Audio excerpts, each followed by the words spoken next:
Sabe quando dizem que a vida começa aos 40? Pois é. Às vezes ela começa aos 64. Me chamo Márcia, tenho 69 anos hoje. E essa história que vou contar para vocês vai parecer daqueles filmes que a gente assiste e pensa: isso não pode ser real. Mas foi real. Cada palavra, cada lágrima, cada momento de coragem que vocês vão ouvir aconteceu de verdade comigo, há 5 anos atrás. Eu sei que muita gente diz que a dor passa com o tempo, que a ausência ensina, que o silêncio acalma. Mas essas pessoas, sinceramente, nunca foram subestimadas pela própria família. Nunca sentiram o gosto amargo de descobrir que quem deveria proteger você estava, na verdade, planejando se livrar de você.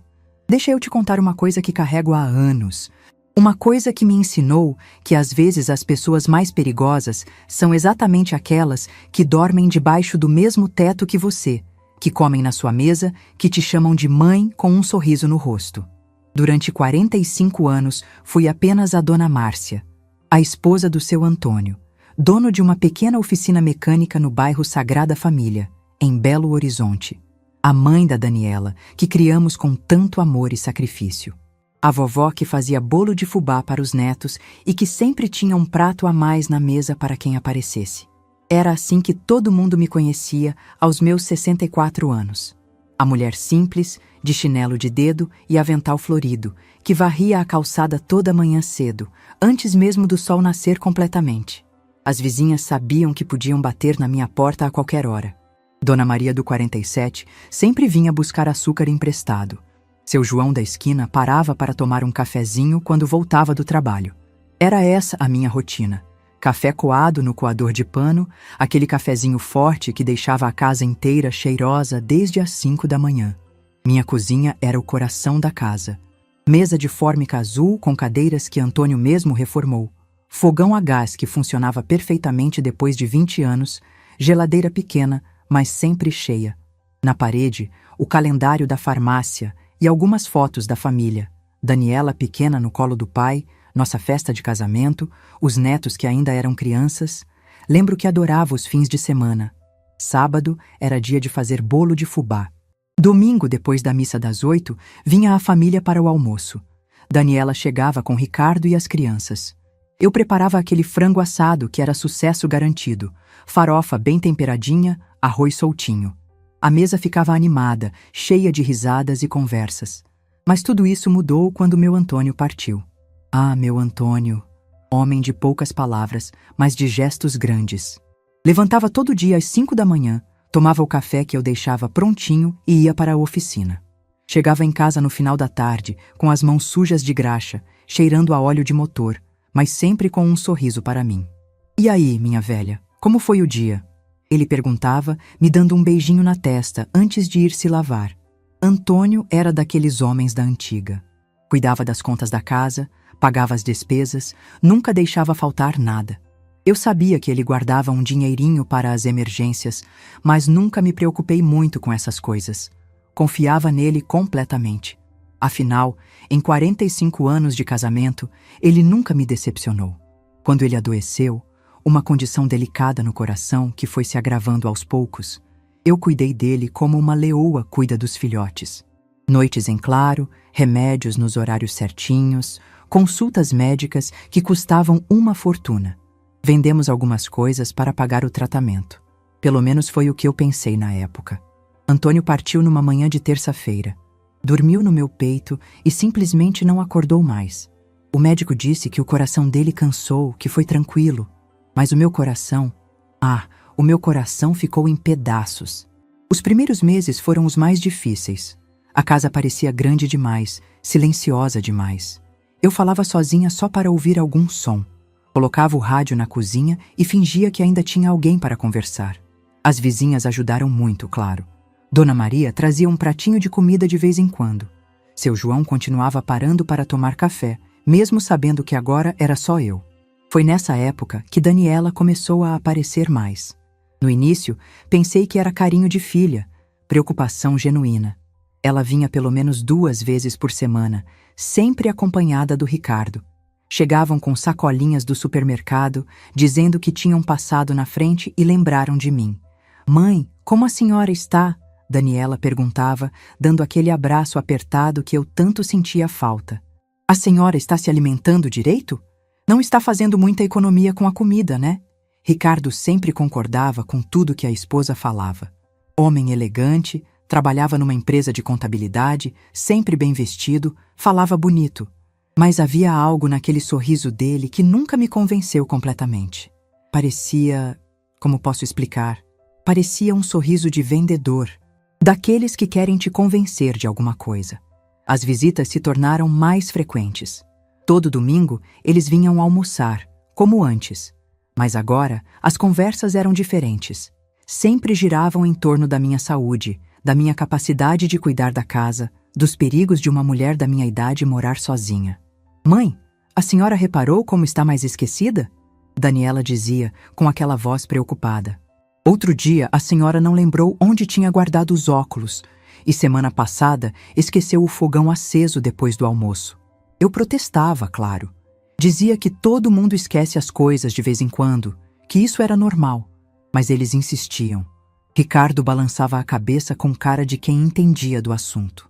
Dona Márcia, ele dizia, a senhora sabe que a gente se preocupa. Essa casa é grande, tem escada, tem esse quintal todo para cuidar. E se acontecer alguma coisa de noite? Quem vai ouvir a senhora chamar por socorro? Pouco a pouco, as conversas foram ficando mais diretas. Daniela começou a falar sobre como seria bom eu ter companhia, gente da minha idade para conversar. Ricardo complementava falando sobre segurança, sobre ter alguém para me cuidar 24 horas. A senhora merece descansar, Dona Márcia, ele dizia, passando a mão no meu ombro. A senhora já fez tanto por todos nós. Criou a Daniela sozinha quando seu Antônio trabalhava tanto. Cuidou da casa, da família. Agora é hora de se cuidar.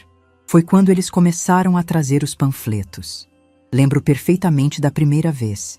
Era um domingo de sol, depois do almoço. Estávamos na sala tomando café quando Daniela puxou uma pasta da bolsa. Mãe, a gente deu uma pesquisada e encontrou umas opções interessantes para a senhora. Ela abriu a pasta e começou a mostrar folhetos coloridos. Olha que lugar lindo! Eram asilos, mas eles não chamavam de asilo, claro. Residencial para a terceira idade, lar de repouso, casa de convivência. Nomes bonitos para disfarçar o que realmente era. Um lugar para descartar gente velha. Os panfletos mostravam fotos de pessoas sorridentes jogando cartas, fazendo ginástica, comendo em refeitórios organizados. Tinha piscina, jardim, sala de TV, enfermaria. Tudo muito limpo, muito arrumado, muito artificial.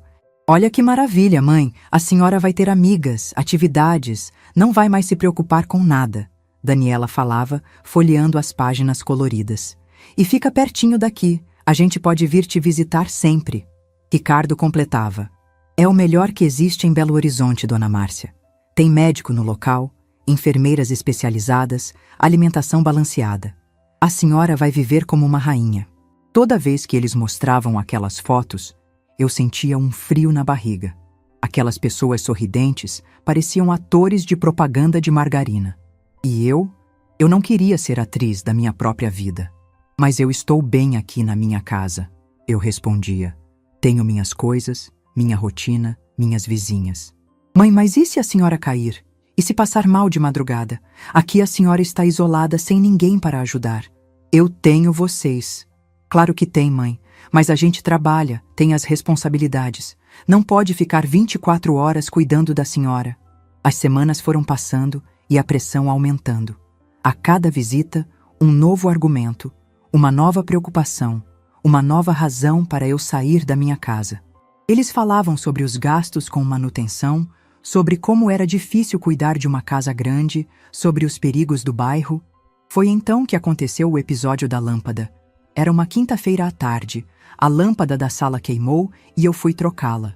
Coisa que fazia há décadas, sem problema nenhum. Peguei o banquinho da cozinha, subi com cuidado, desenrosquei a lâmpada velha. Mas na hora de descer, o pé do banquinho escorregou no tapete. Perdi o equilíbrio e caí. Nada grave, apenas um roxo no braço direito e um susto.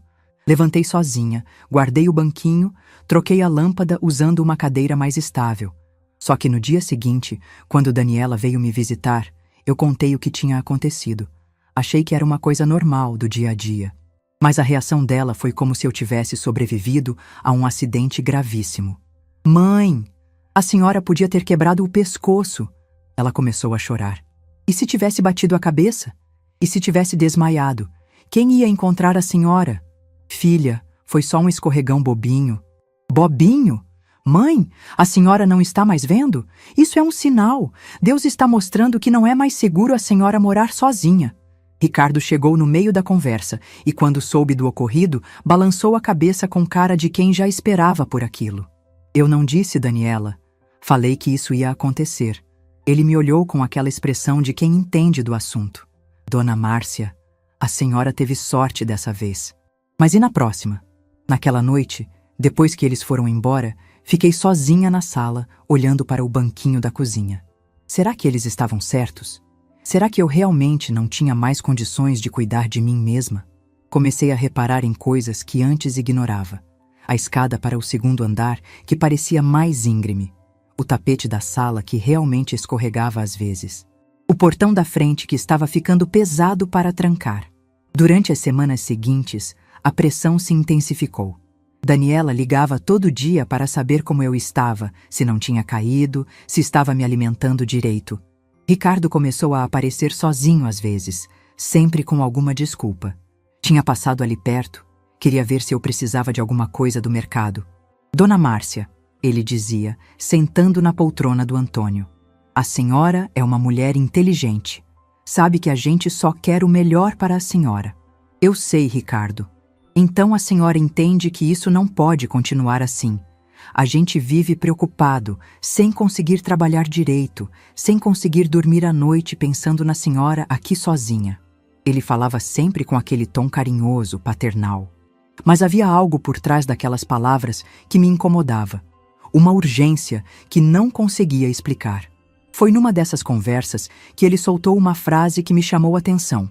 A senhora já pensou no que vai acontecer com essa casa quando... Bem, quando a senhora não estiver mais aqui? Seria bom resolver essas coisas enquanto ainda tem clareza mental.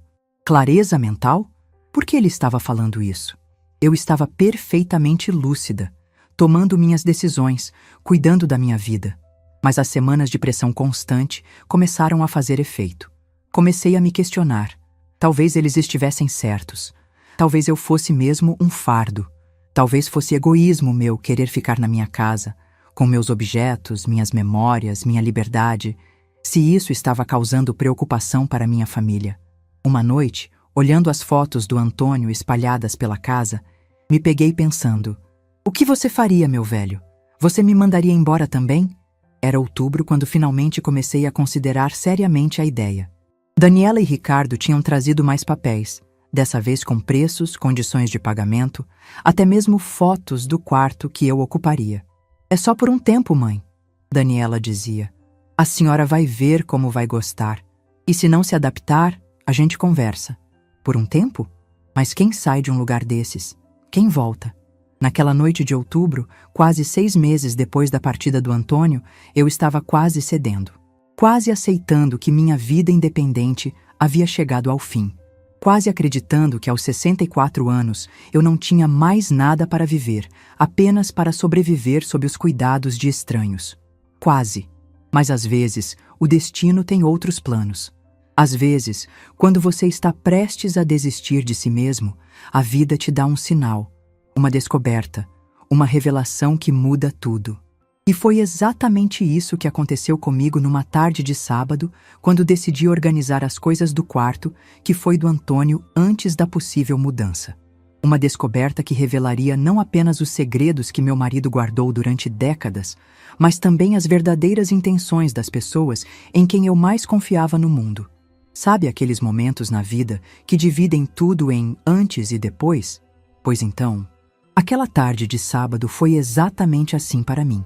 Se alguém me dissesse naquela manhã que antes do sol se pôr, eu descobriria segredos que meu marido guardou por décadas, eu teria rido. Antônio sempre foi transparente comigo. Ou pelo menos era o que eu pensava. Era final de outubro, um daqueles dias de calor que chegam antes do verão em Belo Horizonte. O sol entrava pela janela do nosso quarto, que agora era só meu, e iluminava a cômoda de madeira que Antônio havia comprado no nosso segundo ano de casamento. Uma peça simples, dessas que duravam a vida inteira, com 3 gavetas grandes e um espelho que já estava meio manchado pelo tempo. Eu havia decidido organizar as roupas dele. Não conseguia mais viver com aquelas camisas penduradas no guarda-roupa, com o cheiro dele ainda impregnado no tecido. Cheiro de sabão em pó, de água de colônia barata e daquela essência única que toda pessoa tem. Sabe quando você abraça alguém e reconhece o cheiro mesmo de olhos fechados? Era assim com meu Antônio. Comecei pelas camisas. Dobrei cada uma com cuidado, lembrando de quando ele as vestia para ir trabalhar. A azul clara que ele usava nos domingos para ir à missa, a xadrez vermelha que era sua favorita para ficar em casa, a branca social que ele guardava para ocasiões especiais e que estava amarelando nas pontas pelo tempo. Algumas eu separei para doar. Outras, as que tinham mais significado, guardei numa caixa no alto do armário. Não estava pronta para me desfazer de tudo que restou dele. Foi quando cheguei às gavetas da cômoda que a tarde tomou um rumo completamente diferente. A primeira gaveta era previsível. Cuecas, meias, camisetas. Coisas íntimas que qualquer esposa conhece depois de 45 anos de casamento. A segunda guardava documentos pessoais, carteira de identidade, CPF, título de eleitor, algumas receitas médicas antigas. Papéis de uma vida comum, sem surpresas. Mas a terceira gaveta estava emperrada. Puxei uma vez, 2, 3. Nada. Parecia que algo estava prendendo por trás. Pensei que fosse apenas a umidade. Aquela gaveta sempre foi problemática nos dias mais quentes. Mas quando finalmente consegui abri-la completamente, ouvi um barulho diferente, como se alguma coisa tivesse se deslocado no fundo. A gaveta estava quase vazia. Apenas algumas peças íntimas do Antônio que eu havia esquecido de organizar. Mas quando fui tirá-las, senti que o fundo da gaveta estava solto em uma das quinas. Curiosa, puxei a madeira com cuidado. E foi aí que encontrei um envelope pardo, bem vedado com fita adesiva, escondido num compartimento secreto que eu nunca soube que existia. Meu nome estava escrito na caligrafia inconfundível do meu marido. Para minha Márcia, abrir somente se algo acontecer comigo. Minha mão tremeu quando segurei o envelope. Estava pesado. Havia muito papel ali dentro. Sentei na cama, aquela mesma cama onde dormimos juntos por décadas, onde ele me deu o último beijo, onde acordei sozinha tantas manhãs depois da partida dele. Abri o envelope devagar, quase com medo do que poderia encontrar. Dentro havia uma carta de 3 páginas, escritas à mão na letra caprichada que Antônio fazia questão de manter bonita, e uma pilha de documentos dobrados. Comecei pela carta, claro. Minha querida Márcia, dizia a primeira linha, se você está lendo isto, é porque parti antes de conseguir te contar pessoalmente sobre o que construí para nós durante todos esses anos. Perdoe-me por ter guardado o segredo, mas queria proteger você e principalmente proteger o que é nosso. Proteger? Do que ele estava me protegendo? Sei que sempre acreditou que éramos uma família simples, de poucos recursos. E durante muito tempo foi verdade mesmo. Mas desde que comecei a ganhar um pouco mais na oficina, há uns 20 anos, fui guardando cada centavo que sobrava. Não no banco, Márcia. Você sabe como sou desconfiado dessas instituições.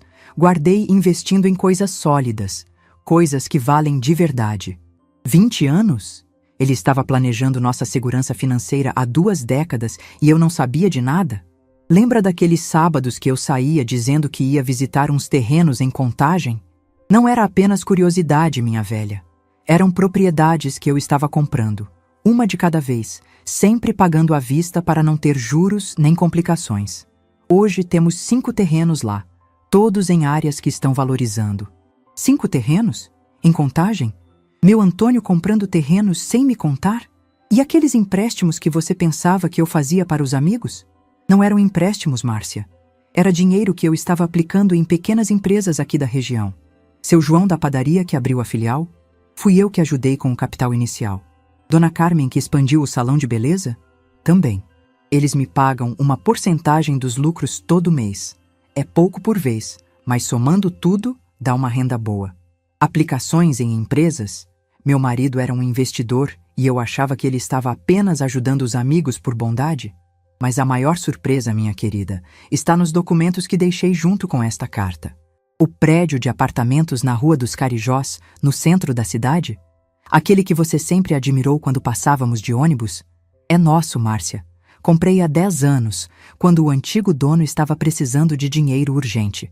São 6 apartamentos, todos alugados, incluindo o que nossa Daniela mora com o Ricardo. Meu coração parou de bater por um segundo. O prédio era nosso?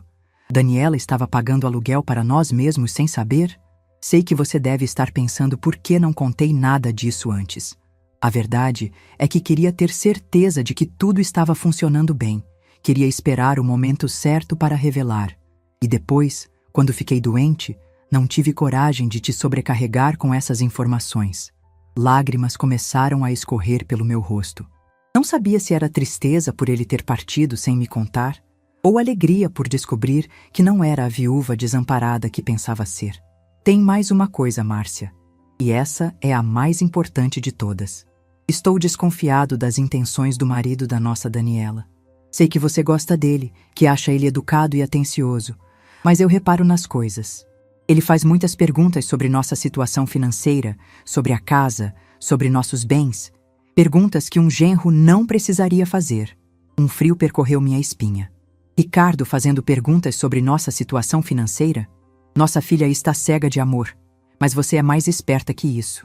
Se algum dia alguém tentar te convencer de que você não tem condições de cuidar de si mesma, se tentarem te tirar da nossa casa ou te fazer acreditar que é um fardo para a família, lembre-se do que está escrito nesta carta.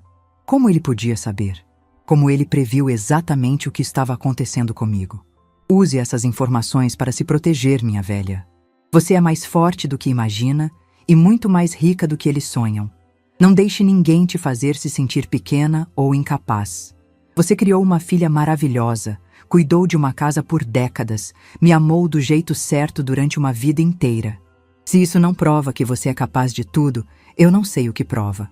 A carta terminava assim: todos os documentos estão atualizados, registrados em cartório, tudo certinho para não dar problema. O advogado Dr. Henrique, da Rua Bahia, conhece toda a situação.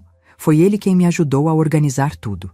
Se precisar de alguma coisa, procure ele. Te amo para sempre, seu Antônio. Quando terminei de ler, minhas mãos estavam tremendo tanto que mal conseguia segurar os papéis. Abri os documentos que estavam junto com a carta e quase desmaiei. Escrituras de terrenos em Contagem. 5 propriedades, todas em meu nome. Contratos de sociedade com pequenas empresas da região. Comprovantes de uma conta poupança que eu não sabia que existia, com um valor que me fez passar mal. Quase R$200 mil. E por último, a escritura do prédio na Rua dos Carijós. 6 apartamentos. 6 famílias pagando aluguel para mim todo mês, incluindo minha própria filha. Sentei no chão do quarto, cercada de papéis, tentando processar toda aquela informação. Não era a viúva pobre que pensava ser. Era proprietária de imóveis, sócia de empresas, tinha dinheiro na poupança. Era, em termos práticos, uma mulher rica. Mas, mais chocante que a descoberta da riqueza, foi entender o que aquilo significava para o que estava acontecendo na minha vida. Daniela e Ricardo não estavam preocupados com meu bem-estar. Eles estavam interessados na minha herança. Queriam me internar num asilo para ficarem com a casa, que eles achavam que era a única coisa de valor que eu possuía. Não faziam ideia do patrimônio real que Antônio havia construído em silêncio. Pensei nas conversas das últimas semanas, as pressões constantes, a insistência sobre minha incapacidade, os comentários sobre o que aconteceria com a casa quando eu não estivesse mais aqui. Ricardo perguntando sobre clareza mental, Daniela falando sobre segurança. Os dois me convencendo de que eu era um fardo. Tudo fazia sentido agora. Eles queriam se livrar de mim para terem acesso livre ao que pensavam ser meu único bem, essa casa. Não sabiam que estava sentada sobre um patrimônio que eles jamais imaginaram. Naquela tarde de sábado, organizando o quarto do meu marido, não descobri apenas os segredos financeiros que ele guardou durante décadas. Descobri também a natureza verdadeira das pessoas que eu mais amava no mundo.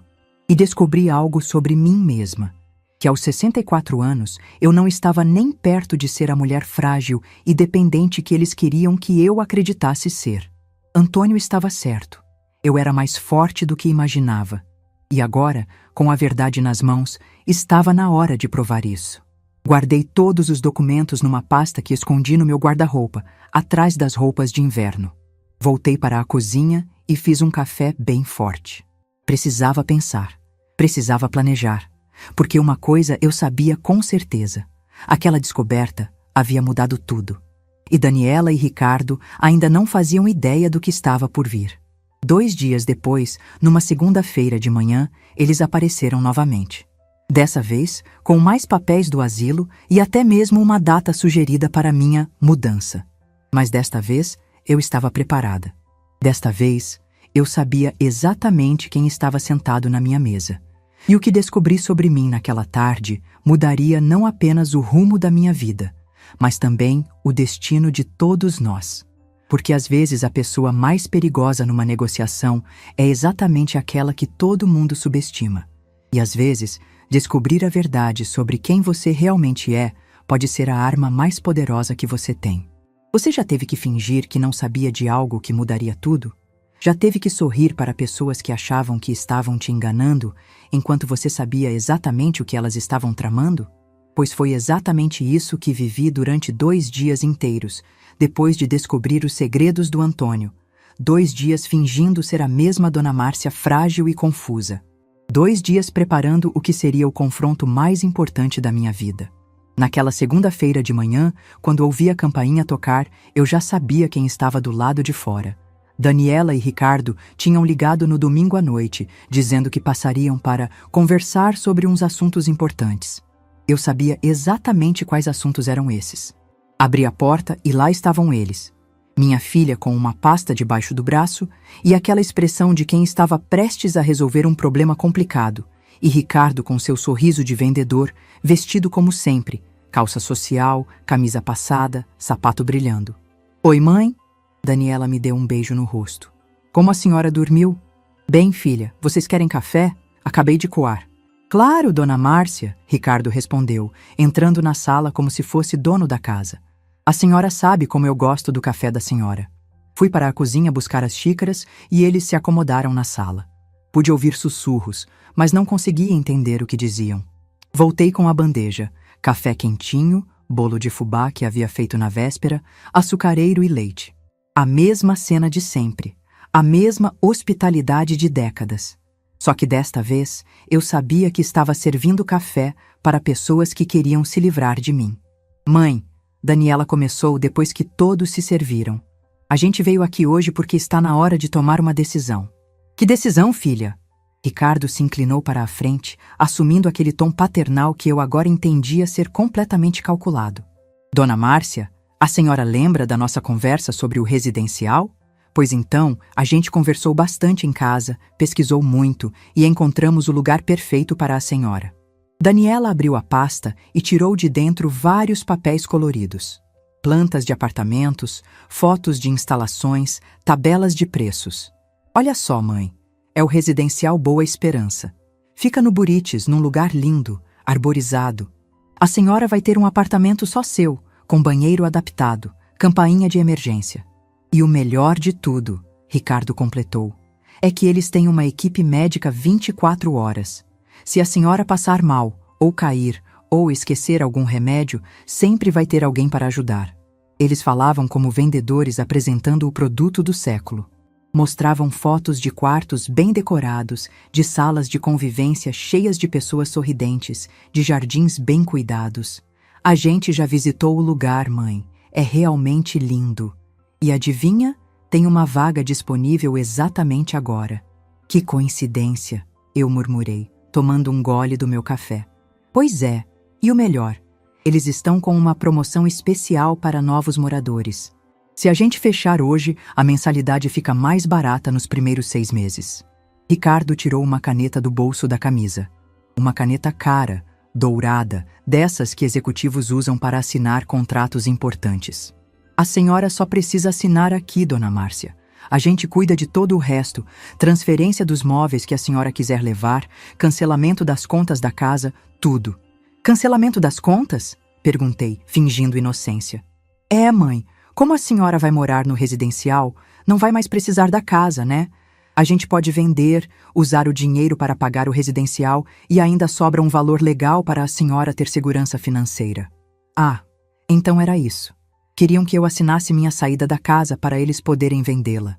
E quanto vocês acham que a casa vale? Perguntei. Daniela e Ricardo trocaram um olhar rápido. Aquele tipo de olhar que pessoas dão quando estão prestes a mentir sobre dinheiro. Ah, mãe, é difícil dizer. O mercado imobiliário está meio parado. Mas a gente conversou com uns corretores e eles disseram que pode valer uns 150, 200 mil no máximo. 200 mil.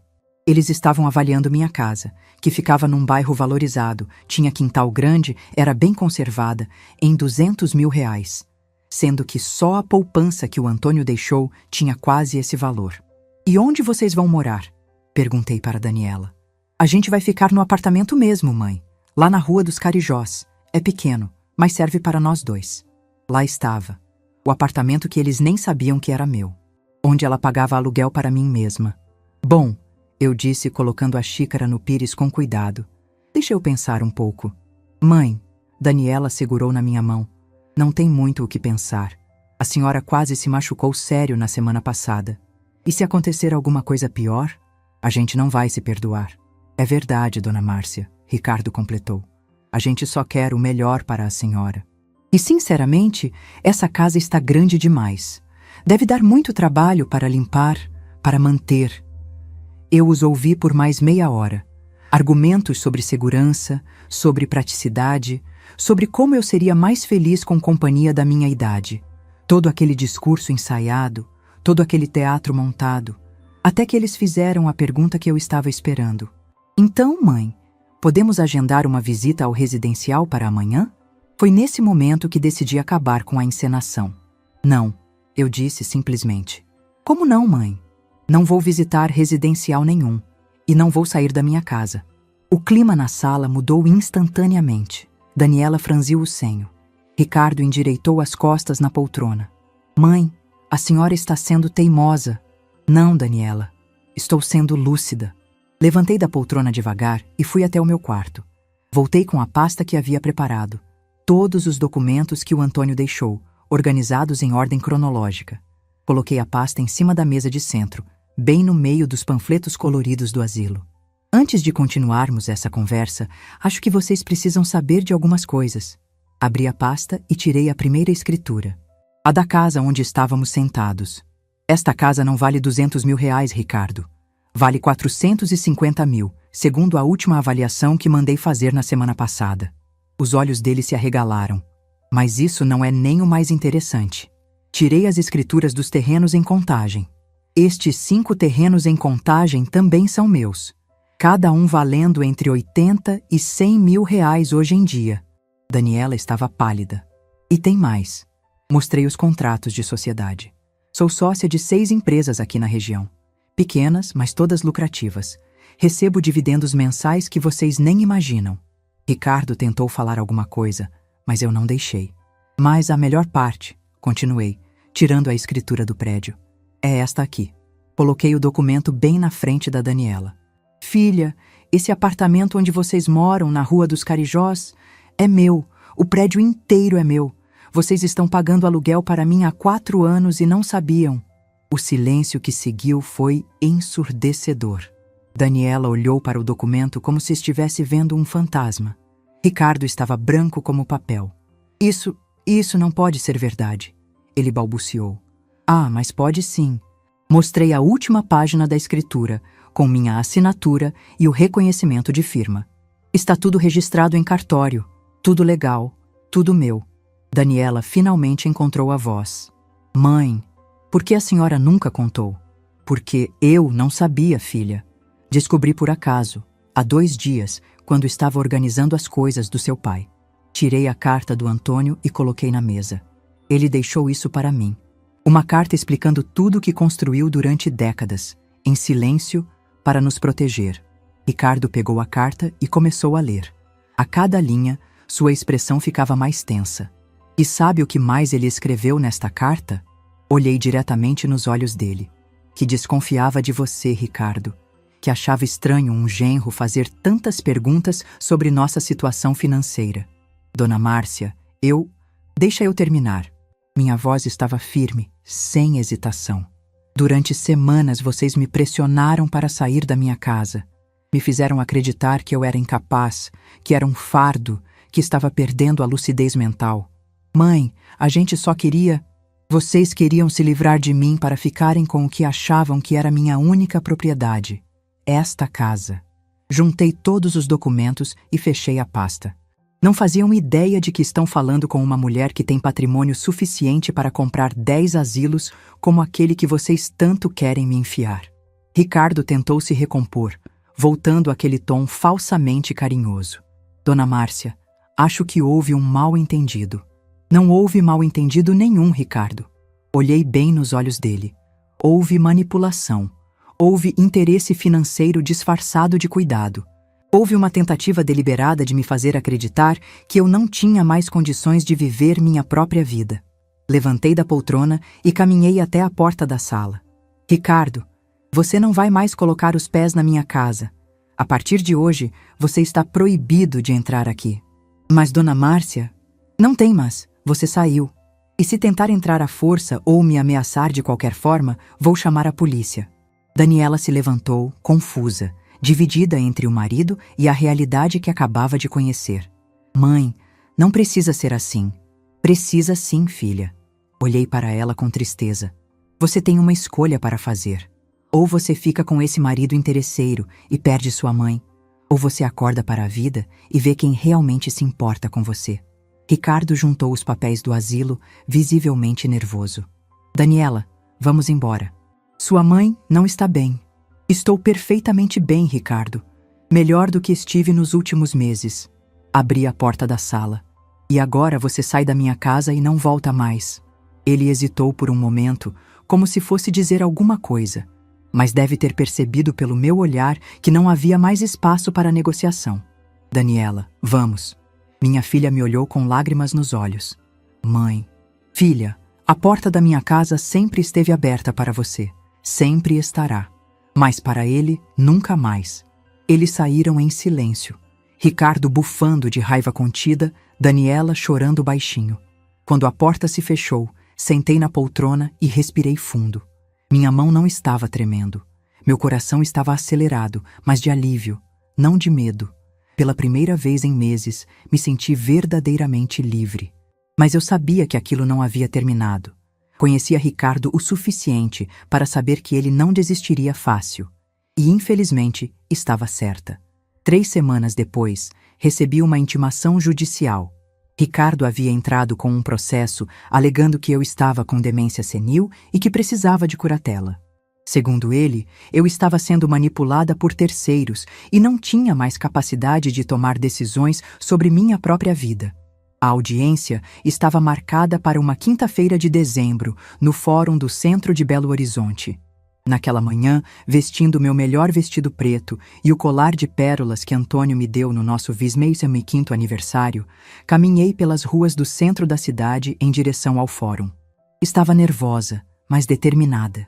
O que Ricardo não sabia, o que nenhum deles sabia, era que entre os documentos do Antônio havia uma informação que mudaria tudo. Uma informação que estava prestes a transformar aquele tribunal no palco da maior surpresa da minha vida. E quando eu pronunciasse 3 simples palavras diante daquele juiz, todo mundo descobriria de uma vez por todas quem era, de verdade, a Dona Márcia. Existem momentos na vida que a gente se lembra para sempre. Cada detalhe, cada som, cada cheiro fica gravado na memória como se fosse ontem. O dia da minha audiência no Fórum de Belo Horizonte foi exatamente assim. Era uma quinta-feira de dezembro, um daqueles dias quentes que antecedem o Natal. O sol estava forte, mas eu sentia um frio na barriga que não tinha nada a ver com o tempo. Estava nervosa, não vou mentir, mas também estava determinada. Depois de semanas me preparando para aquele momento, eu sabia exatamente o que tinha que fazer. Levantei cedo, como sempre fazia. Tomei meu café coado no coador de pano, comi uma fatia de bolo de fubá que havia feito na véspera. Tentei manter minha rotina normal para não deixar o nervosismo tomar conta. Mas quando fui escolher a roupa, demorei mais tempo do que o usual. Queria estar apresentável, respeitável. Queria que quando as pessoas me olhassem, vissem uma mulher séria, capaz, em pleno controle da própria vida. Escolhi meu vestido preto social, aquele que usava apenas em ocasiões especiais. O tecido ainda estava conservado, sem manchas, sem sinais de velhice. Calcei meus sapatos pretos de salto baixo, confortáveis, mas elegantes. E por último, coloquei o colar de pérolas que Antônio me deu no nosso 25º aniversário de casamento. Não era caro, nem eram pérolas verdadeiras, mas tinha um valor sentimental imenso. Sempre que usava aquele colar, sentia que meu marido estava comigo. Peguei a bolsa de couro marrom que ganhei da Daniela no Dia das Mães alguns anos atrás, quando ela ainda me via como mãe, não como obstáculo. Dentro da bolsa, todos os documentos organizados numa pasta. Não ia deixar nada ao acaso. Saí de casa às 8 da manhã. A audiência estava marcada para as 10, mas eu queria chegar cedo, conhecer o ambiente, me acalmar. O fórum ficava no centro da cidade, um prédio imponente de pedra clara, com colunas na entrada e uma escadaria que intimidava qualquer pessoa comum como eu. No caminho de ônibus, fiquei observando a cidade pela janela. Belo Horizonte acordando, pessoas indo trabalhar, vida normal seguindo seu curso. E eu ali, uma senhora de 64 anos, a caminho do que seria provavelmente o confronto mais importante da minha vida. Quando cheguei ao fórum, já havia movimento. Advogados de terno subindo e descendo as escadas, pessoas esperando nas filas, um barulho constante de papéis, conversas, salto alto no mármore.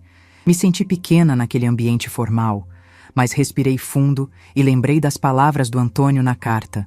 Você é mais forte do que imagina. Procurei a sala da audiência. Corredor 3B, vara de família.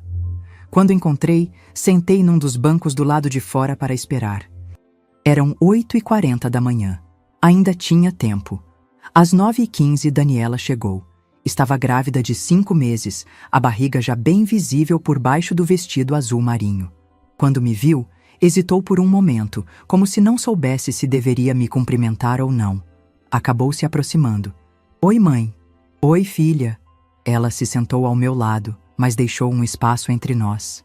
Um silêncio constrangedor pairou no ar. Como você está? Ela perguntou baixinho. Bem. E você? Como está o bebê? Está tudo bem. Ela colocou a mão na barriga instintivamente. Mãe, eu... Não precisa falar nada agora, Daniela. Deixa resolver isso aqui primeiro. Ricardo chegou 5 minutos depois, acompanhado de um advogado de terno cinza e pasta de couro. Quando me viu, não cumprimentou. Apenas acenou de longe e foi conversar com o advogado do lado oposto do corredor. Pude ouvir fragmentos da conversa deles. Demência senil evidente. Incapacidade de gerir os próprios bens. Influência de terceiros. Às 9h50, o oficial de justiça abriu a porta da sala de audiências e começou a chamar os nomes. Processo número tal, requerente Ricardo Santos Silva, requerida Márcia Santos. Entramos na sala. Era menor do que eu imaginava, mas imponente. Mesa do juiz numa plataforma elevada, cadeiras para as partes, uma bandeira do Brasil na parede. Tudo muito formal, muito sério. Sentei na cadeira indicada pelo oficial. Daniela se acomodou ao meu lado. Ricardo e seu advogado do outro lado. Havia também o promotor, representando o Ministério Público, e um escrivão para documentar tudo. Faltava só o juiz chegar. Às 10 horas em ponto, a porta dos fundos se abriu. O oficial gritou: "De pé para a entrada do meritíssimo juiz!" Todos se levantaram, e foi aí que minha vida mudou para sempre. O homem que entrou pela porta, vestindo a toga preta e carregando alguns processos, parou no meio do caminho quando seus olhos se encontraram com os meus. Ficou me encarando como se tivesse visto um fantasma. O rosto dele perdeu toda a cor. Depois sussurrou, quase inaudível: "É ela?" O silêncio na sala se tornou ensurdecedor. Todos olharam para mim, sem entender o que estava acontecendo. Ricardo franziu o senho. O advogado dele cochichou alguma coisa no ouvido dele. Daniela me olhou confusa, mas eu sabia exatamente quem era aquele homem. Entre os documentos do Antônio, havia um comprovante de doação. Uma contribuição generosa que meu marido havia feito anos atrás para um projeto social coordenado por um juiz aposentado. O nome do projeto estava no papel: Creche Santa Clara. Atendimento gratuito a crianças carentes do bairro Nacional. E o nome do juiz coordenador era Henrique Moreira. O mesmo homem que agora estava na minha frente, visivelmente abalado. Foi quando eu me levantei devagar, olhei diretamente nos olhos dele e disse apenas 3 palavras que fizeram o tribunal inteiro gelar: Creche Santa Clara. O impacto foi imediato. O juiz Henrique Moreira se apoiou na mesa, as pernas tremendo ligeiramente. Todos na sala me olharam como se eu tivesse dito alguma palavra mágica que só ele entendia. Meu Deus, ele sussurrou. A senhora é a esposa do seu Antônio? Sou eu mesma, doutor Henrique. Ele caminhou em direção à mesa dele como se estivesse em câmera lenta. Se sentou, tirou os óculos, limpou, colocou de volta. Respirou fundo. Senhores, ele disse, dirigindo-se a todos na sala, antes de começar esta audiência, preciso esclarecer uma situação. O advogado de Ricardo se mexeu inquieto na cadeira. Vossa Excelência, há algum impedimento? Não há impedimento legal, doutor, mas há uma questão pessoal que devo expor por questão de transparência. O juiz olhou para mim novamente com uma expressão que misturava respeito e emoção. A requerida deste processo, Dona Márcia Santos, é a viúva de um homem que considero um dos maiores benfeitores que já conheci. Silêncio total na sala. Há 10 anos, quando eu ainda estava aposentado e coordenava trabalhos sociais, iniciei um projeto para construir uma creche gratuita no bairro Nacional. Precisávamos de recursos e naqueles tempos era muito difícil conseguir financiamento para esse tipo de iniciativa. Ele fez uma pausa, claramente emocionado. O marido da senhora, seu Antônio, apareceu no meu escritório numa tarde de terça-feira. Homem simples, de macacão de mecânico, cheirando a graxa, disse que tinha ouvido falar do projeto e queria ajudar. Ricardo estava pálido. Daniela arregalou os olhos. Pensei que ele fosse dar uma pequena contribuição, como muitos faziam. 50, 100 reais. Mas seu Antônio colocou um envelope em cima da minha mesa com 60 mil reais em dinheiro. 60 mil reais, senhores. O promotor se inclinou para a frente, interessado. Perguntei por que ele estava fazendo aquilo, se era uma empresa, se queria algum tipo de reconhecimento público. Ele respondeu: é para as crianças, doutor. Eu e minha Márcia nunca pudemos ter muitos filhos, então queremos ajudar os filhos dos outros. Mas não precisa falar nosso nome para ninguém, não. Lágrimas começaram a descer pelo meu rosto. Eu não sabia dessa conversa.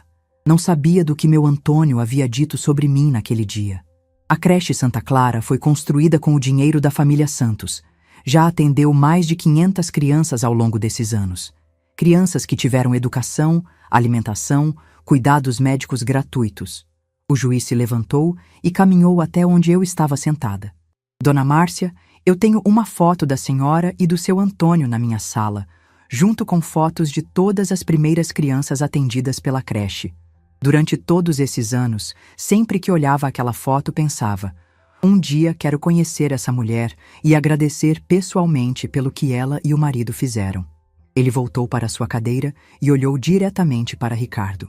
E agora descubro que essa mesma mulher está aqui sendo acusada de demência senil e incapacidade de gerir os próprios bens?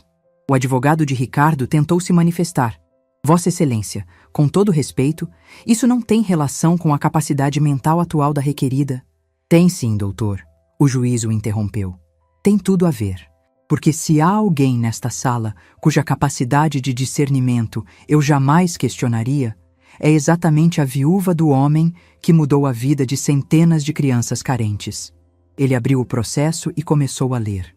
O requerente alega que a requerida está sendo manipulada por terceiros e não tem mais condições de tomar decisões sobre seu patrimônio.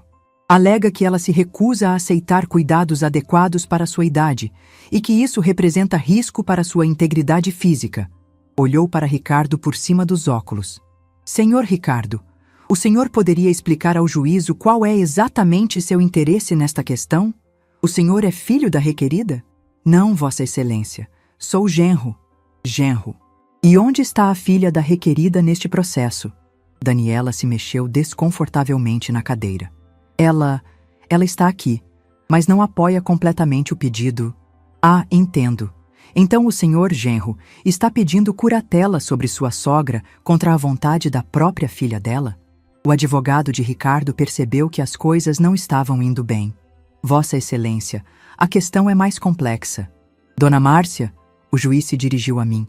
A senhora poderia me explicar sua situação atual? Como está sua saúde? Como está sua vida? Foi minha vez de falar. Levantei devagar e olhei para todos na sala. Doutor Henrique, minha saúde está ótima. Tenho 64 anos. Cuido da minha casa sozinha há quase 1 ano desde que meu Antônio partiu. Acordo cedo, faço meu café, converso com as vizinhas, vou ao mercado, ao banco, resolvo meus problemas. Tirei a pasta da bolsa. E sobre minha capacidade de gerir meu patrimônio, trouxe alguns documentos que gostaria de apresentar.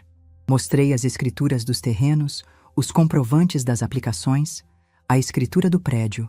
Além desta casa onde moro, possuo 5 terrenos em Contagem. Sou sócia de 6 pequenas empresas na região e sou proprietária de um prédio de apartamentos no centro da cidade que gera renda mensal fixa. O juiz examinou os documentos com atenção. E o senhor Ricardo sabia dessa situação patrimonial? Não, doutor. Ele achava que eu só tinha a casa onde moro. Por isso, a pressão para eu ir para um asilo e vender a propriedade. O promotor se manifestou. Meritíssimo, pelo que entendo da situação, não há qualquer indício de incapacidade mental da requerida. Pelo contrário, ela demonstra plena consciência de sua situação patrimonial e pessoal. O juiz concordou com a cabeça. Senhor Ricardo, o senhor tem alguma prova médica, algum laudo psiquiátrico que comprove a alegada demência da requerida? Não, Vossa Excelência, mas... alguma testemunha que confirme episódios de confusão mental ou perda de lucidez? Bem, ela teve uma queda em casa. Uma queda? A senhora pode explicar essa queda, Dona Márcia? Escorreguei do banquinho ao trocar uma lâmpada, doutor. Coisa que faço há décadas. Tive apenas um roxo no braço. O juiz fechou o processo. Senhores, após ouvir as partes e analisar a documentação apresentada, é evidente que não há qualquer fundamento para o pedido de curatela. A requerida demonstra plena capacidade mental, autonomia para gerir seus bens e sua vida pessoal. Ricardo se remexeu nervoso na cadeira. Mais que isso, o juiz continuou, tenho sérias suspeitas sobre as verdadeiras motivações deste pedido. Sugiro ao Ministério Público que investigue possível tentativa de apropriação indébita de patrimônio de pessoa idosa. O promotor anotou alguma coisa no seu bloco. O pedido de curatela é indeferido. A requerida permanece com plena capacidade civil para todos os atos da vida. E determino que o requerente arque com todas as custas processuais. Quando o juiz bateu o martelo, senti um alívio imenso. Mas ele ainda não havia terminado. Dona Márcia, poderia me conceder alguns minutos em particular após a audiência? Gostaria muito de conversar com a senhora sobre seu falecido marido e sobre a creche. Claro, doutor Henrique. A audiência foi encerrada. Ricardo saiu visivelmente irritado, seguido do advogado. Daniela veio até mim com os olhos cheios de lágrimas. Mãe, me perdoa. Eu fui uma idiota. Deixei aquele homem me cegar para quem a senhora realmente é. Abracei minha filha ali mesmo, no meio da sala de audiências. Está perdoado, filha. Mas agora você precisa fazer escolhas, precisa decidir o que é mais importante para você. Saí do fórum vitoriosa, mas não vingativa. A verdadeira vitória não estava em ter ganhado o processo. Estava em ter recuperado minha dignidade, minha autoridade sobre a própria vida. Estava em descobrir que nunca fui a mulher frágil e dependente que queriam que eu acreditasse ser. E, principalmente, estava em descobrir que o reconhecimento, o respeito e a admiração podem vir dos lugares mais inesperados, quando menos esperamos. Naquele dia, no tribunal de Belo Horizonte, 3 simples palavras mudaram tudo. Não apenas o resultado do processo, mas a forma como eu via a mim mesma. Aos 64 anos, descobri que minha vida estava apenas começando. E que, às vezes, a pessoa mais poderosa numa sala é exatamente aquela que todo mundo subestima. Existe uma sensação única quando você sai vitoriosa de uma batalha que não escolheu lutar, mas que precisou enfrentar para defender sua própria dignidade. É como se um peso que você nem sabia que estava carregando de repente sumisse dos seus ombros e você conseguisse respirar fundo pela primeira vez em meses. Foi exatamente isso que senti ao sair do fórum naquela quinta-feira de dezembro. O sol estava no meio do céu, forte e quente, mas desta vez eu não sentia nenhum frio na barriga. Caminhei pelas ruas do centro de Belo Horizonte com a cabeça erguida, os ombros retos, segurando minha bolsa de couro marrom como se ela contivesse os tesouros mais preciosos do mundo. E, de certa forma, continha mesmo. Ali dentro estavam os documentos que provaram minha capacidade, minha lucidez, minha independência. Mas, principalmente, ali estava a prova de que nunca é tarde demais para descobrir quem você realmente é. A conversa particular com o juiz Henrique Moreira havia durado quase 1 hora. Ele me mostrou fotos da creche Santa Clara, me contou histórias de crianças que foram transformadas pelo projeto que meu Antônio ajudou a financiar. Vi nos olhos dele uma gratidão genuína, um respeito que me emocionou profundamente. Dona Márcia, ele me disse antes de eu sair, espero que a senhora entenda o quanto sua família fez pela comunidade. Seu marido não foi apenas um benfeitor, foi um visionário. E pela forma como a senhora se conduziu hoje, vejo que vocês eram realmente feitos um para o outro.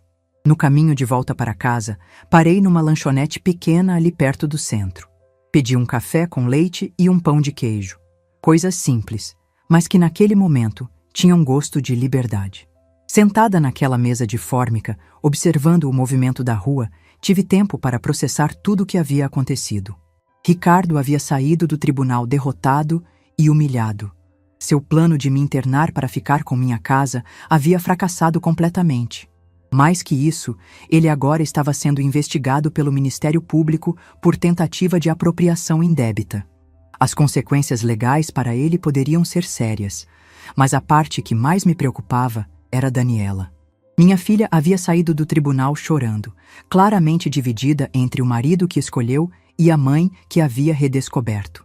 Grávida de 5 meses, ela teria que tomar decisões difíceis sobre seu futuro, sobre o que queria para si mesma e para o bebê que estava esperando.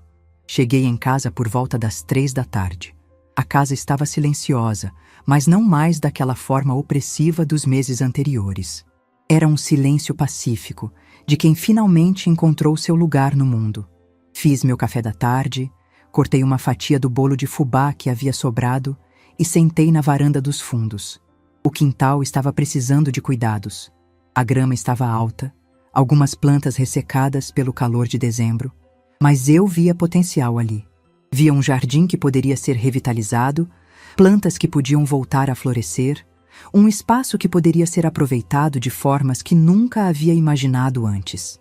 Por 2 dias, vivi numa tranquilidade que não sentia há muito tempo. Voltei à minha rotina normal, mas agora com uma perspectiva completamente diferente. Acordava cedo não por obrigação, mas por prazer. Fazia meu café coado não por hábito, mas porque gostava do ritual. Conversava com as vizinhas não para passar o tempo, mas porque valorizava essas conexões humanas simples e genuínas. Dona Maria do 47 notou a diferença imediatamente. Dona Márcia, a senhora está com cara de quem ganhou na loteria, ela comentou quando nos encontramos na calçada na manhã de sábado. De certa forma ganhei mesmo, Dona Maria. Redescobri algumas coisas sobre mim que havia esquecido. E como está a Daniela? Faz tempo que não a vejo por aqui. Era uma pergunta inocente, mas que tocou numa ferida ainda aberta. Daniela não havia aparecido desde a audiência. Não telefonou, não mandou recado. Eu sabia que ela estava passando por um momento difícil, tendo que escolher entre o marido e a família, mas sentia falta dela. Principalmente agora, que começava a entender melhor os desafios que ela enfrentaria como mãe solteira se decidisse se separar do Ricardo. Está passando por uns problemas, Dona Maria, mas vai ficar tudo bem. Se precisar de alguma coisa, qualquer coisa, é só chamar, viu? A gente se ajuda. Era domingo de manhã quando ouvi a campainha tocar. Eram 8 horas, um horário incomum para visitas. Quando abri a porta, Daniela estava lá, sozinha, com uma mala pequena na mão e os olhos vermelhos de quem havia chorado muito. Mãe, ela disse, com a voz embargada. Posso entrar? Claro, filha. Essa sempre foi sua casa. Ela entrou devagar, como se estivesse pedindo permissão para cada passo.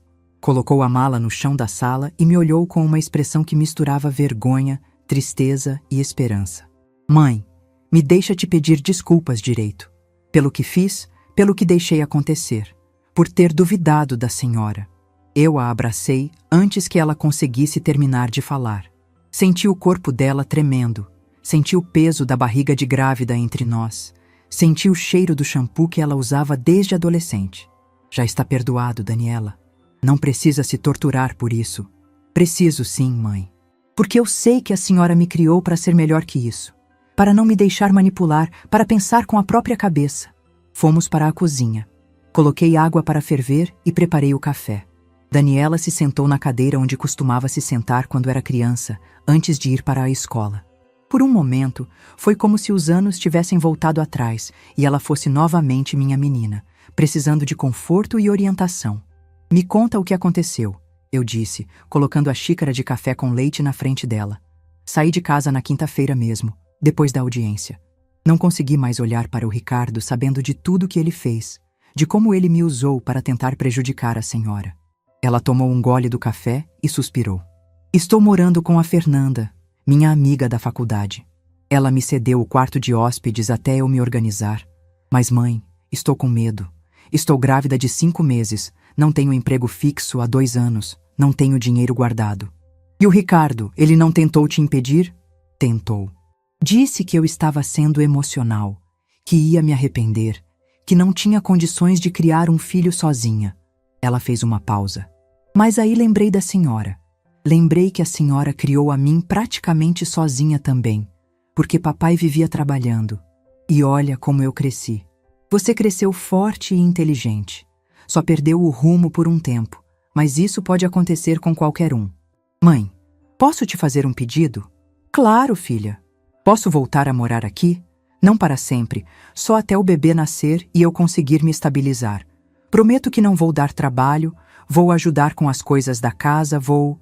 Daniela, eu interrompi, segurando a mão dela por cima da mesa. Você não precisa pedir permissão para voltar para casa. Esta sempre foi sua casa também. Ela desabou a chorar. Não aquele choro contido dos últimos dias, mas um choro liberador de quem finalmente encontrou um porto seguro no meio da tempestade. Ajudei Daniela a levar a mala para seu quarto antigo. Estava tudo como ela havia deixado anos atrás. A cama de solteiro, o guarda-roupa de madeira, as prateleiras com alguns livros e objetos de adolescente. Seria um bom lugar para ela se reorganizar, pensar no futuro, se preparar para ser mãe. Mãe, ela disse enquanto desarrumava a mala, tem uma coisa que preciso contar para a senhora. O que é, filha? Na verdade, há tempos eu desconfiava que o Ricardo não estava sendo sincero sobre algumas coisas. Ele sempre foi muito evasivo quando eu perguntava sobre nosso futuro, sobre planos para quando o bebê nascesse. Sentei na beirada da cama dela. Como assim? Ele falava muito em segurança financeira, em estabilidade, mas nunca queria discutir detalhes. E quando começou essa pressão toda para a senhora ir para o asilo, percebi que ele estava mais interessado nisso do que eu. Era ele quem levantava o assunto, quem pesquisava os lugares, quem insistia para marcarmos as conversas. E você nunca questionou? Questionei sim. Mas ele sempre dizia que era por minha causa, porque eu ficava preocupada com a senhora, que ele só queria o melhor para a nossa família. Ela balançou a cabeça.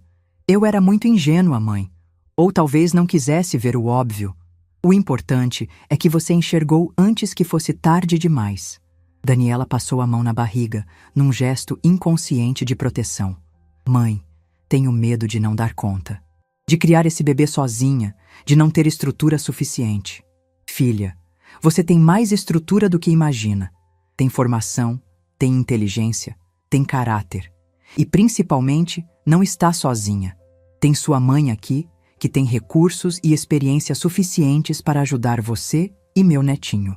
Foi a primeira vez que mencionei minha situação financeira para Daniela depois das descobertas. Vi nos olhos dela uma mistura de alívio e curiosidade. Mãe, aquelas propriedades todas que a senhora mostrou no tribunal, papai realmente deixou tudo isso? Deixou, filha. Seu pai era um homem muito mais visionário do que qualquer um de nós imaginava. Contei para ela sobre a carta, sobre os terrenos, sobre o prédio onde ela havia morado pagando aluguel para mim mesma. Expliquei sobre as sociedades em pequenas empresas, sobre a poupança que eu nem sabia que existia. Isso significa que a senhora é rica, mãe? Significa que nunca mais vou depender de ninguém para viver com dignidade e que posso ajudar minha filha e meu neto a terem uma vida boa também.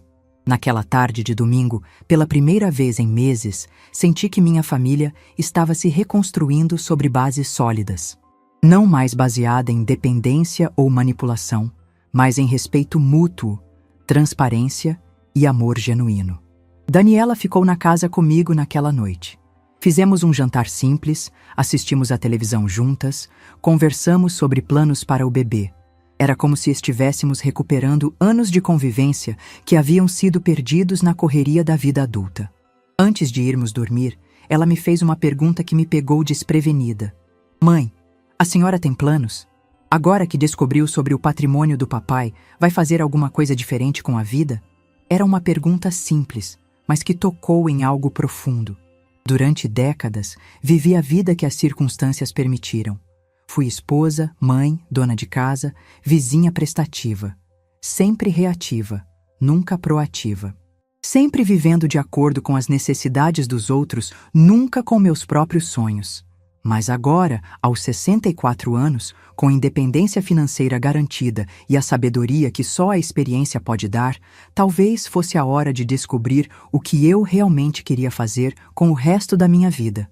Sabe, filha, respondi, acho que é hora de descobrir quem é a Márcia que nunca teve chance de existir antes. E foi assim que começou a segunda fase da minha vida. Não aos 40, como dizem por aí, mas aos 64 anos, quando finalmente entendi que nunca é tarde para começar de novo. 6 meses depois daquela conversa com Daniela na cozinha, minha vida havia mudado de uma forma que eu jamais poderia ter imaginado. Era junho, e o frio de Belo Horizonte chegava suave, trazendo consigo uma sensação de renovação que parecia refletir perfeitamente o que estava acontecendo comigo. Daniela havia dado à luz no final de março. Uma menina linda, saudável, que recebeu o nome de Serena, porque, segundo minha filha, ela trouxe serenidade para nossas vidas depois de tanto tumulto.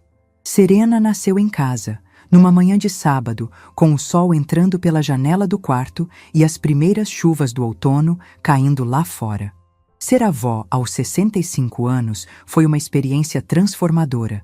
Segurar aquele bebezinho nos braços, sentir o cheiro único de criança recém-nascida, ver nos olhinhos dela a continuação da nossa família. Tudo isso me deu uma perspectiva completamente nova sobre o que realmente importa na vida. Ricardo tentou alguns processos desesperados nos primeiros meses após a audiência, mas logo desistiu quando percebeu que não tinha chances.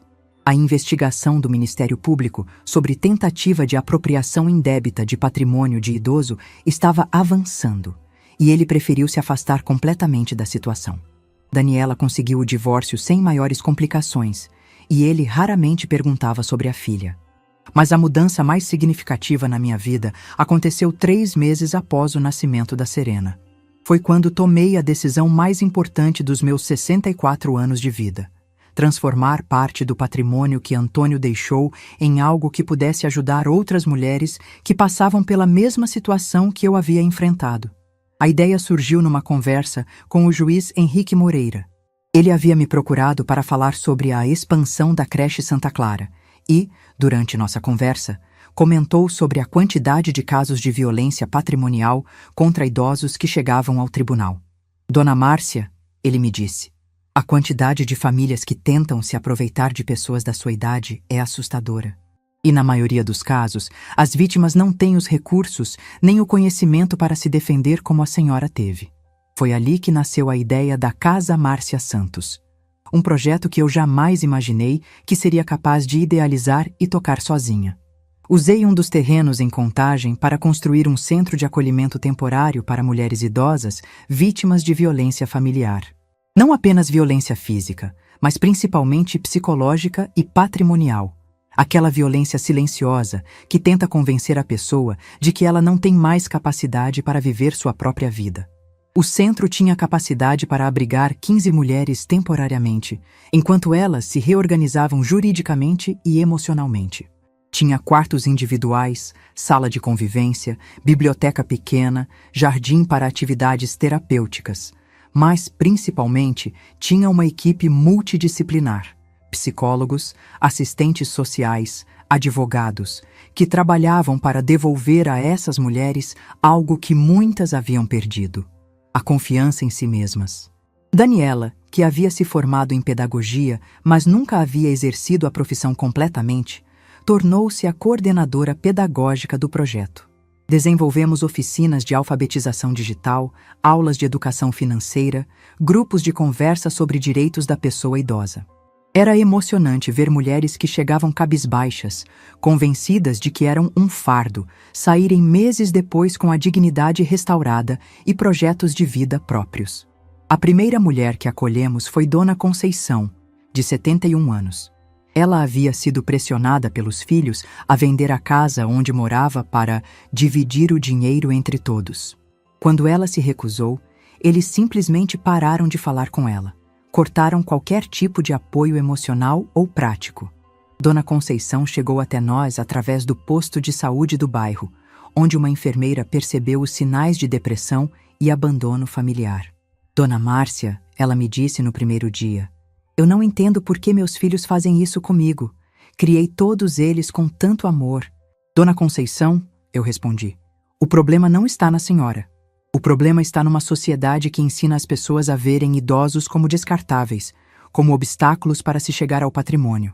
Trabalhamos com Dona Conceição por 4 meses. Ela recuperou a autoestima, aprendeu a usar o computador para se comunicar com amigos distantes, descobriu que tinha direito a benefícios que nem sabia que existiam. Quando saiu da Casa Márcia Santos, estava planejando viajar para conhecer uma prima que morava em Goiás e com quem havia perdido contato há décadas. Em 2 anos de funcionamento, já havíamos atendido 127 mulheres. Cada história era única, mas todas tinham algo em comum: mulheres que haviam sido feitas para acreditar que sua utilidade social havia terminado, que não tinham mais nada para contribuir com o mundo. O projeto ganhou reconhecimento público. Recebemos visitas de assistentes sociais de outras cidades interessadas em replicar a iniciativa. A imprensa local fez algumas matérias sobre o trabalho que desenvolvíamos. Até mesmo universidades começaram a procurar a Casa Márcia Santos para desenvolver pesquisas sobre envelhecimento ativo e direitos da pessoa idosa. Mas para mim, o reconhecimento mais importante veio de uma fonte inesperada. Numa manhã de setembro, quase 1 ano após a inauguração do centro, recebi uma ligação que me emocionou profundamente. Era uma das primeiras crianças atendidas pela creche Santa Clara, que agora era uma jovem de 23 anos, formada em enfermagem. "Dona Márcia", ela disse, "meu nome é Carla. A senhora não me conhece, mas eu queria agradecer. Soube que a senhora e seu marido ajudaram a construir a creche onde estudei quando era pequena. Agora sou enfermeira, tenho um emprego bom, uma vida digna, e quero ajudar no projeto da senhora." Carla se tornou nossa enfermeira voluntária, oferecendo atendimento básico de saúde para as mulheres acolhidas. E ela trouxe consigo outros jovens que haviam sido beneficiados pela creche Santa Clara ao longo dos anos. Um círculo virtuoso que o Antônio jamais poderia ter imaginado quando fez aquela doação silenciosa. Hoje, aos 69 anos, acordo todas as manhãs com propósito. Não apenas para cuidar da minha casa, da minha neta Serena, da minha filha Daniela. Acordo sabendo que tenho um trabalho importante para fazer. Mulheres que dependem do projeto que criamos. Histórias de vida que podem ser transformadas. Serena, que agora tem 4 anos, passa parte do tempo na Casa Márcia Santos. Ela brinca no jardim, conversa com as vovós, que estão temporariamente lá, desenha cartinhas para elas. Está crescendo num ambiente onde diversidade etária é vista como riqueza, onde cuidar uns dos outros é valor fundamental. Daniela se casou novamente no ano passado, desta vez com um homem que a valoriza e que adora a Serena como se fosse filha biológica dele. Eles moram numa casa própria que compramos a 2 quadras da minha, perto o suficiente para mantermos proximidade, longe o suficiente para cada um ter sua independência. Quanto a mim, nunca mais considerei me casar novamente. Não por mágoa ou medo, mas porque descobri uma completude em mim mesma que não sabia que existia. Descobri que posso ser feliz na minha própria companhia, que tenho recursos internos e externos para construir uma vida significativa, independentemente de qualquer outra pessoa. As pessoas me perguntam se me arrependo de não ter descoberto mais cedo o patrimônio que Antônio construiu, se me ressinto por ele ter guardado o segredo durante tanto tempo. Mas a verdade é que entendo perfeitamente as razões dele. Ele queria me proteger das pressões e responsabilidades que vêm com o dinheiro. E, principalmente, queria ter certeza de que tudo estava organizado e seguro antes de me passar essa responsabilidade. O que Antônio não podia saber é que eu tinha dentro de mim a força necessária para gerir não apenas o patrimônio que ele deixou, mas também para multiplicá-lo em benefício de outras pessoas. Que eu tinha capacidade para ser não apenas a guardiã dos recursos que ele acumulou, mas também a criadora de um legado próprio. Às vezes, as pessoas mais poderosas são exatamente aquelas que parecem mais indefesas.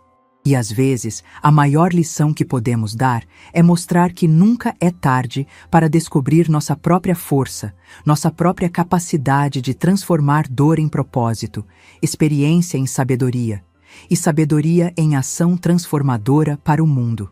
Se essa história tocou seu coração, deixe seu like, se inscreva no canal e comente aqui embaixo. No meu lugar, o que você faria? Sua mensagem pode iluminar o dia de alguém.